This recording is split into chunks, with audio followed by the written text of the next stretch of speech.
Bonjour tout le monde et bienvenue dans ce nouveau podcast. Alors aujourd'hui, on va parler d'un solo, on va parler de Daydream qui est la première chanson promotionnelle de la toute première mixtape de J-Hope qui s'appelle Upworld. Donc j'ai choisi cette chanson parce que je trouve que c'est intéressant de faire la continuité avec Airplane Partie 2. Dans Airplane Partie 2, j'avais un peu parlé de la chanson Airplane qui est la deuxième chanson promotionnelle de sa mixtape. Et du coup, quand est venu le moment de choisir la première chanson solo que j'avais envie d'aborder, je me suis dit Daydream, comme ça voilà, j'ai déjà un peu parlé de Airplane, maintenant je vais parler de Daydream, et puis ensuite j'enchaînerai avec d'autres solos dans la discographie du groupe.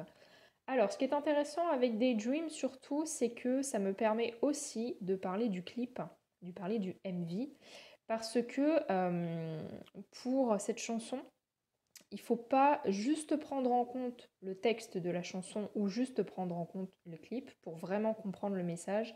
Il faut comprendre les deux. Donc ce que je vais faire, c'est que je ne vais pas suivre la chanson du début jusqu'à la fin. Je vais plutôt m'attarder sur différentes thématiques qui sont abordées à la fois dans le texte et à la fois dans le clip. Et évidemment, je vais m'appuyer sur ce podcast d'images qui proviennent du clip. Donc comme ça, vous allez pouvoir voir comment tel message est mis en place visuellement dans le clip et comment il est abordé au niveau du texte de la chanson. Si ça vous plaît, n'hésitez pas à me faire un retour dans les commentaires, à me laisser un petit pouce bleu et puis dites-moi aussi quelles sont les prochaines chansons solo de BTS que vous souhaitez que j'aborde dans cette série de podcasts. Alors la première thématique que je souhaite aborder, c'est la thématique de l'emprisonnement. Pourquoi? Parce que le MV, quand on le regarde, il commence dans une chambre de petite taille, où on voit J-Hope qui se réveille tout juste et qui commence à ce moment-là sa chanson. Et en fait, il va décrire avec les premières phrases la position dans laquelle il se trouve. Mon personnage est comme moitié-moitié, une figure publique aspirant à la vie, s'abstenant de grandes envies, toujours à bout de souffle pour rêver. Donc la situation initiale, c'est quoi? D'un côté, on a J-Hope, qui est une idole coréenne mondialement connue, et de l'autre, on a Jungkook Sok, qui est un jeune homme de 24 ans au moment où sort cette chanson, qui a envie de vivre sa vie. Donc il faut concilier le statut et il faut concilier les envies de l'être humain qui se trouve derrière. Je veux pleurer en paix, je veux faire la fête comme un fou, je veux être touché par l'amour. Donc voici ses désirs en tant qu'être humain. Et à ce moment-là, on a un rétrécissement des murs qui arrive et ça va symboliser en fait cette pression qu'il subit à cause de sa célébrité et de son statut d'idole. Et ça marque son emprisonnement psychologique dans ce personnage de J-Hope. Vous avez tous dû vous sentir pris comme du poisson, dans un filet appelé désir, avec cette soif de vivre. Je ne peux même pas nager pour m'échapper. Au moment où il prononce ces phrases, on a l'apparition de poissons dans le MV. Ça peut symboliser deux choses. La première, c'est cette sensation d'être coincé, cette sensation d'être comme un poisson coincé dans son bocal. Et la deuxième, c'est une invitation au voyage. Dans, dans les vidéos promotionnelles, quand il a sorti sa mixtape, notamment lors du live qu'il a fait pour parler de la création de sa mixtape, J-Hope, il a parlé du fait qu'un livre de Jules Verne qui s'appelle 20 000 lieues sous les mers l'avait beaucoup marqué parce qu'il l'avait lu quand il était petit. Et voilà, c'est quelque chose qui l'accompagne depuis des années. Et donc, il s'est inspiré de cette œuvre lorsqu'il a créé sa mixtape. Et justement, les poissons, ça peut faire référence à ce livre parce que 20 000 lieues sous les mers, eh bien, ça se passe sous les mers. Donc en fait, les personnages du roman, ils parcourent un total de 20 000 lieues sous les mers à bord d'un sous-marin.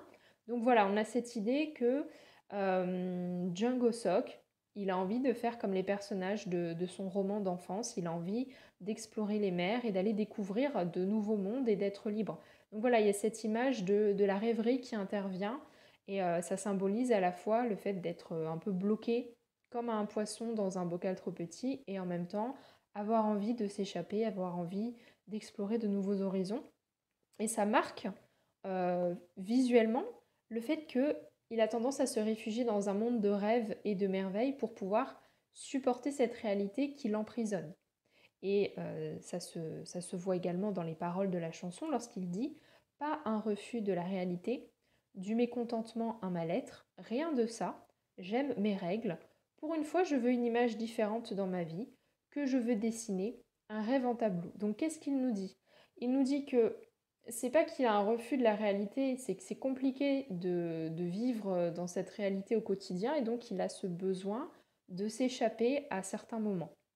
Et quand la chanson arrive à ce passage-là, au niveau du MV, eh bien en fait, on a un passage, on a une transition de la chambre très étroite, on va passer à un espace qui est très large, qui est presque sans limite, et ça symbolise le passage de Django Sock de la réalité à son monde de rêverie, qui lui est si cher, puisque Daydream, ça évoque hein, ce passage. Daydream, c'est comment dire, on pourrait le traduire par rêverie. Voilà, c'est le genre de, c'est pas le rêve qu'on fait pendant la nuit quand on dort, c'est les rêveries que l'on fait dans la journée. Voilà, parce qu'on ne peut pas non plus rester 100% concentré sur l'instant présent tout le temps. Donc voilà, on est vraiment plein dans la thématique de la chanson. Et donc on change d'espace, et c'est un espace de rêverie. Et à ce moment-là, on a aussi deux autres livres qui sont mentionnés, qui ont été intégrés à l'écriture de la chanson. D'abord, on a Alice au pays des merveilles de Lewis Carroll, et on a aussi Harry Potter de J.K. Rowling. Au-delà de la limite là-bas, sentons-le, comme le trou dans lequel tomba Alice, comme la route qui mène à Poudlard, ce sera un monde de mirages, et il sera tout à moi, il sera exactement comme je l'ai imaginé, mais ça ne durera pas éternellement. Donc là, la chanson, elle parle du fait que il a ce besoin d'échapper à la réalité, il a ce besoin de rêverie qu'il va façonner comme il en a envie, mais il y a cette contrainte de temps, ça ne va pas durer éternellement. Et là, ce qui est intéressant, c'est que à partir de cette contrainte de temps, il y a une autre référence qui est faite à une autre œuvre.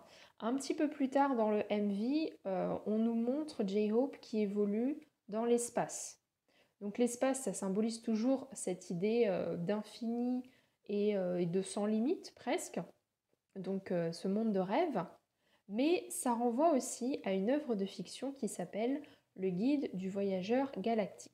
Pourquoi est-ce que je dis ça?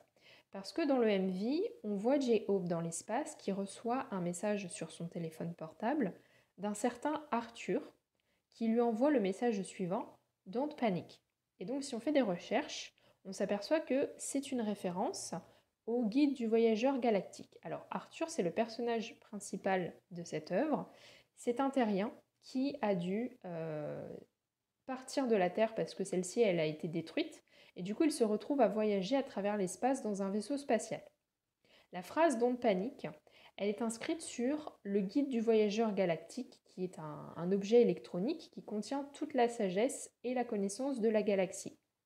Et donc c'est quelque chose qui accompagne le personnage d'Arthur dans l'œuvre.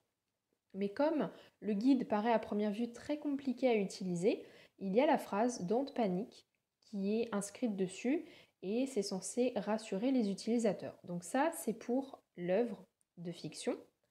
Et dans le MV, en fait, ce qui se passe, c'est que la situation de J-Hope, elle est inversée par rapport à celle d'Arthur. J'ai dit que Arthur était un terrien qui avait dû quitter la Terre parce que celle-ci, elle a été détruite et qui est obligé de rester dans l'espace. Eh bien, pour J-Hope, c'est l'inverse. Il vit sur Terre, qui représente la réalité, mais il aimerait bien vivre dans l'espace, dans son monde de rêverie. Donc il y a un renversement de situation. Et pourquoi est-ce qu'il y a cette phrase Don't panique? Parce que le monde de rêve, il est voué à être détruit. C'est dit dans les paroles de la chanson, ça ne va pas durer éternellement. Il y a un temps limité pour être dans ce monde de rêverie, et donc il va falloir retourner à la réalité. Et donc c'est une situation qui paraît très compliquée à gérer, parce que si l'individu a besoin de s'échapper de sa réalité, c'est que quelque part, il craint un peu de retourner dans sa réalité. Donc ici, la phrase Don't panique fait écho au fait que le guide du voyageur est compliqué à utiliser et le but c'est de rassurer les personnes qui l'utilisent. Et ici, le message Don't panique que J-Hope reçoit, c'est destiné à le rassurer. Ne t'inquiète pas, ça va aller, tu vas retourner dans la réalité, mais ça va bien se passer. En gros, c'est ça. Donc voilà, on a un renversement de situation. Et ce qui est vraiment intéressant, c'est que dans le MV, voilà, J-Hope reçoit ce message, donc Don't Panic, pile au moment où la phrase «Mais ça ne durera pas toujours» est prononcée. Donc c'est vraiment pour montrer le lien. Donc qu'est-ce qu'il faut comprendre de cette première thématique de l'emprisonnement et du fait de s'échapper dans un monde de rêve? Eh bien, c'est qu'on est tous humains et qu'on a tous tendance dans la réalité à s'échapper de celle-ci quand on lit, quand on écoute de la musique, quand on regarde des films, des séries, quand on écoute des podcasts. Donc là, cette première thématique, ça nous montre vraiment que J-Hope, c'est aussi un être humain qui s'appelle Jungkook Sok et qu'en tant qu'être humain, il a besoin de faire de même, il a besoin de s'échapper. Si je veux quelque chose maintenant, c'est une rêverie. Ça, c'est vraiment une phrase qui est au cœur de la chanson, au cœur du clip et au cœur du texte. C'est un peu le message qu'il essaye de faire passer à travers cette chanson Daydream. Daydream qui renvoie à la rêverie qu'on peut vivre le jour. La deuxième thématique que je souhaite aborder, c'est celle de la réussite sociale. Dans le MV, il y a deux scènes qui sont extrêmement significatives et qui sont liées puisque l'une succède à l'autre. Ce sont les scènes où on le voit manger. La première scène, il est dans un décor assez ordinaire. Il porte des vêtements un peu de tous les jours qui ne semblent pas ni sophistiqués ni coûteux. Et surtout dans son assiette, il a des aliments qui sont simples et pas chers. Voilà, donc là visuellement, c'est ce qu'on essaye de nous montrer. Et puis la deuxième scène, on le voit dans un décor qui est beaucoup plus luxueux, avec des vêtements sophistiqués et des aliments qui coûtent un certain prix. Et le fait que ces deux scènes se succèdent, ça souligne la progression sociale. Dans la deuxième scène, on voit dans son assiette qu'il mange un steak. Le steak, c'est quelque chose qui coûte plus cher que le jambon qui est dans l'assiette de la première scène.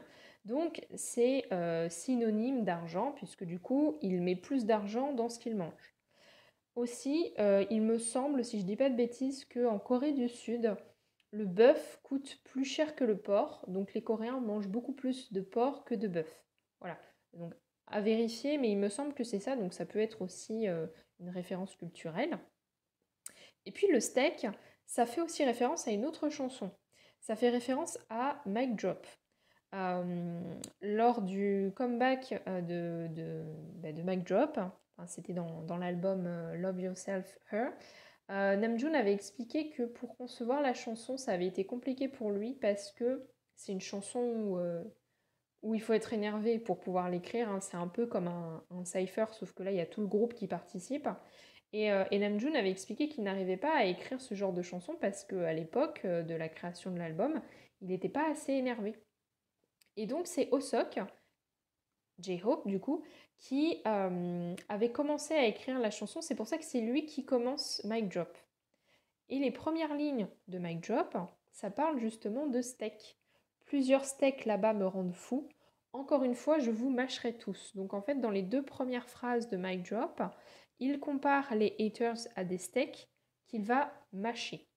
Donc ici, dans la mixtape, à travers Daydream, qu'est-ce qu'on voit? On voit une scène où il mange un steak, donc ça symbolise une certaine réussite sociale parce que c'est un aliment plus cher que les aliments comme le jambon, mais également ça peut faire référence à Make Job et il a aussi une coiffure qui fait penser à Make Job parce que la façon dont ses cheveux sont coiffés dans cette scène, personnellement ça me rappelle le type de coiffure qu'il avait sur scène lorsque le groupe faisait des comebacks pour faire la promotion de Make Job. Voilà, donc moi je pense qu'il y a aussi un lien entre les deux chansons. Cette idée, hein, toujours de réussite sociale qu'on retrouve dans My Drop, on la retrouve ici dans ce passage de Daydream. Et puis, ce qui est très intéressant dans cette deuxième scène où il est dans un décor beaucoup plus luxueux, c'est que on a aussi une référence à la liberté artistique. Au niveau du décor, nous avons un tableau qui est un tableau français, donc fierté. Voilà, un tableau français qui s'appelle Le Déjeuner sur l'herbe d'Édouard Manet. Et ce tableau, c'est un tableau très particulier dans l'histoire de l'art parce que c'est un tableau qui a fait scandale lorsqu'il a été présenté au public en 1863. En fait, Manet, à l'époque, il avait décidé de faire son rebelle et donc il n'avait pas respecté les codes de l'art à l'époque, il a décidé de représenter avec ce tableau un nu, une jeune femme ordinaire qui est en train de pique-niquer avec des jeunes messieurs dans la forêt. À l'époque, les tableaux qui représentaient des nus étaient uniquement acceptés par le public s'il s'agissait de représenter des dieux ou des déesses gréco-romains, parce que voilà, ça faisait partie de la représentation des dieux de l'Antiquité. Donc c'était accepté si c'était une déesse, par exemple, mais ce n'était absolument pas respecté et accepté, et au contraire extrêmement choquant si c'était une jeune femme de tous les jours. Donc avec ce tableau, Manet a créé le scandale à l'époque. Ça lui permettait de dénoncer en fait cette hypocrisie en disant bah non, moi j'ai envie de peindre une jeune femme nue parce que je fais de l'art. Pourquoi est-ce que vous m'interdisez de le faire alors que vous l'autorisez si c'est une déesse? Ça n'a aucun sens. Voilà. Donc ce tableau, c'est aussi la symbolique de vouloir et de pouvoir pratiquer son art comme on l'entend. Voilà. Et ce tableau, ça a permis aussi aux peintres de l'époque de commencer à peindre comme ils le souhaitaient. Donc c'est aussi un des précurseurs de la peinture moderne. Donc le fait qu'il soit intégré au décor, ça symbolise aussi une certaine volonté d'être libre dans son art. Et justement, dans cette scène-là, au niveau des paroles de la chanson, il prononce les mots suivants: Young, Wild and Free, que l'on peut traduire en français par jeune, sauvage et libre. Et ça nous emmène directement à la troisième thématique.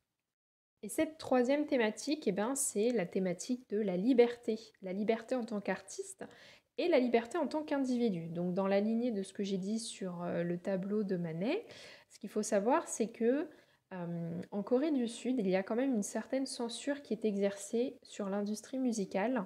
Alors je ne connais pas exactement comment fonctionne le système, mais je sais que pour être diffusé dans des espaces comme des clips à la télé ou des radios, les musiques présentées par les artistes sont examinées par un comité ou quelque chose dans ce genre. Et souvent, on voit des articles lorsque un artiste fait un comeback qui dit, ben voilà, telle ou telle chanson de l'album a été censurée pour tel propos.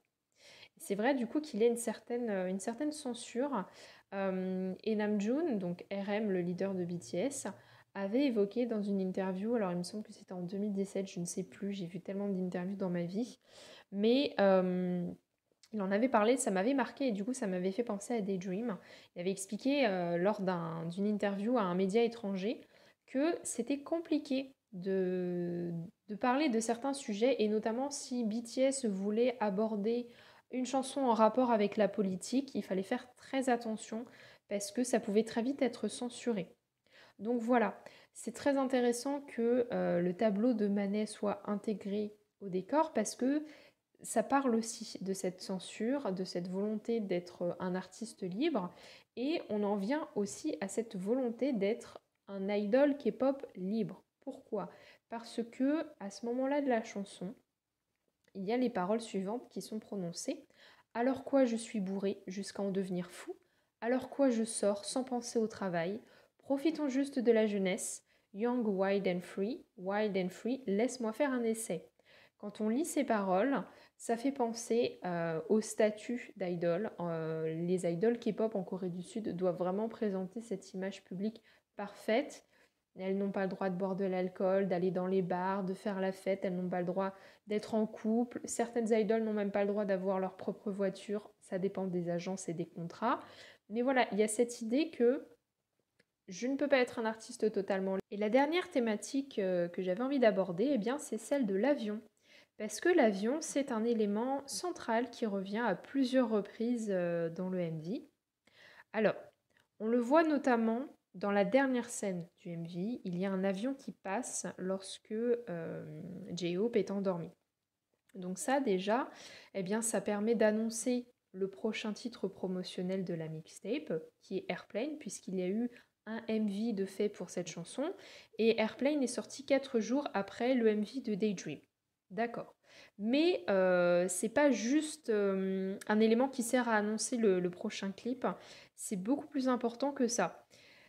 J-Hope, quand il a commencé à faire des lives pour parler de sa mixtape et parler un peu plus de son écriture, de ses inspirations, il a notamment parlé de l'avion. Il a expliqué que quand il était petit, il rêvait de prendre l'avion pour pouvoir découvrir le monde. Donc, ça symbolise l'enfance, le petit Jungkook Sok qui avait envie de prendre l'avion. Et ça symbolise aussi le succès, puisque aujourd'hui, en tant qu'adulte et en tant qu'idol K-pop sous le nom de J-Hope, il a réussi, il prend l'avion souvent. D'ailleurs, il passe la moitié de son temps dans l'avion quand on n'est pas en période de Covid, parce qu'il fait des tournées mondiales avec le groupe. Et moi, je pense que c'est pour ça que la deuxième chanson promotionnelle de sa mixtape, c'est Airplane, parce que Airplane, c'est une chanson qui permet de symboliser le chemin parcouru en tant qu'artiste. Ça permet de montrer le lien à BTS, parce que s'il n'avait pas fait partie de BTS, il n'aurait jamais pu devenir un artiste de renommée mondiale, prendre l'avion tout le temps pour les tourner. Et donc c'est pour ça aussi, je pense, que les membres du groupe font les chœurs dans la chanson Airplane. Et ce qui est intéressant aussi, c'est que lorsqu'il a fait son live pour expliquer la création de sa mixtape, J-Hope, il a expliqué que il a écrit la musique et les paroles de Airplane lors d'un vol en 2017, quand le groupe était en train de faire la tournée The Wings Tour. Donc l'avion, c'est aussi le lieu d'inspiration, le lieu où il peut écrire sa musique et ses textes. Donc ça symbolise à la fois le rêve d'enfant qui se réalise, le symbole de la réussite en tant qu'artiste, en tant qu'adulte, et c'est aussi un point de départ pour la création artistique. Et donc l'avion, il est aussi présenté sous la forme d'un Playmobil dans le MV.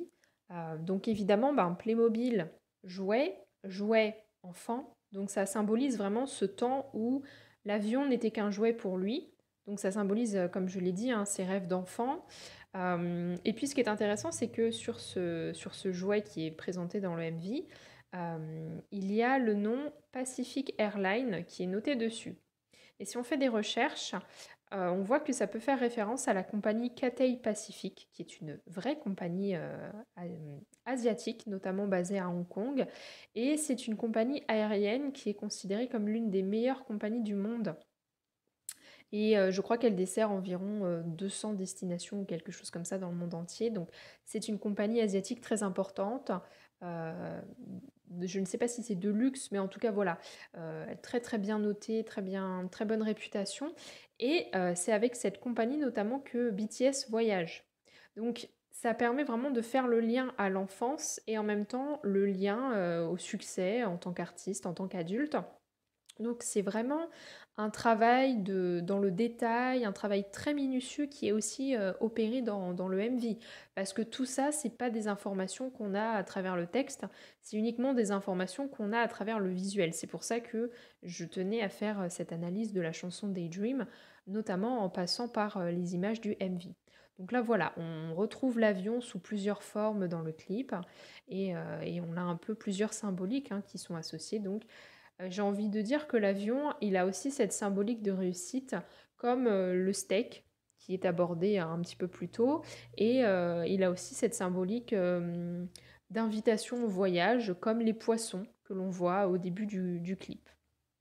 Et donc en conclusion de ce podcast, eh bien je dirais que Daydream, ce qu'il faut retenir, c'est que c'est le moment où J-Hope en tant qu'idol K-pop disparaît et où Jungkook Sok en tant que jeune homme, être humain, arrive, s'empare de la scène et s'exprime.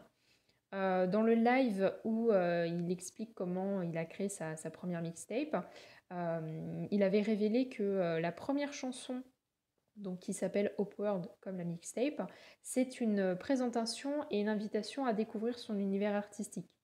Ensuite, il y avait la deuxième chanson, Piece of Peace, qui exprime son désir d'agir selon la signification de son nom d'idol, puisqu'il s'appelle J-Hope. Hope, ça représente l'espoir. Donc avec cette deuxième chanson, il y avait cette volonté de répandre l'espoir dans le monde. Et puis la troisième chanson, Daydream, donc chanson promotionnelle, c'est celle qui le présente au public. Donc ça, c'est vraiment lui qui le dit et c'est ce qu'on voit à travers le clip et à travers le texte de la chanson. C'est vraiment cette idée de se présenter au public en tant que Jungkook Sok, avec ses rêves, ses désirs, ses espoirs, et de véhiculer un message le plus authentique et honnête possible, quoi. Donc Daydream, c'est vraiment Une chanson très importante parce que ça permet aussi de rappeler que, ben voilà, derrière l'idol K-pop se cache une vraie personne, un être humain voilà, qui a des sentiments, qui a des rêves, des désirs, des espoirs. Et donc, ça permet vraiment de montrer l'authenticité de la personne qui se cache derrière le nom d'idol. Donc j'espère que cette analyse vous aura plu. N'hésitez pas à me le dire dans les commentaires, à me faire des retours, me laisser un petit pouce bleu si ça vous a plu.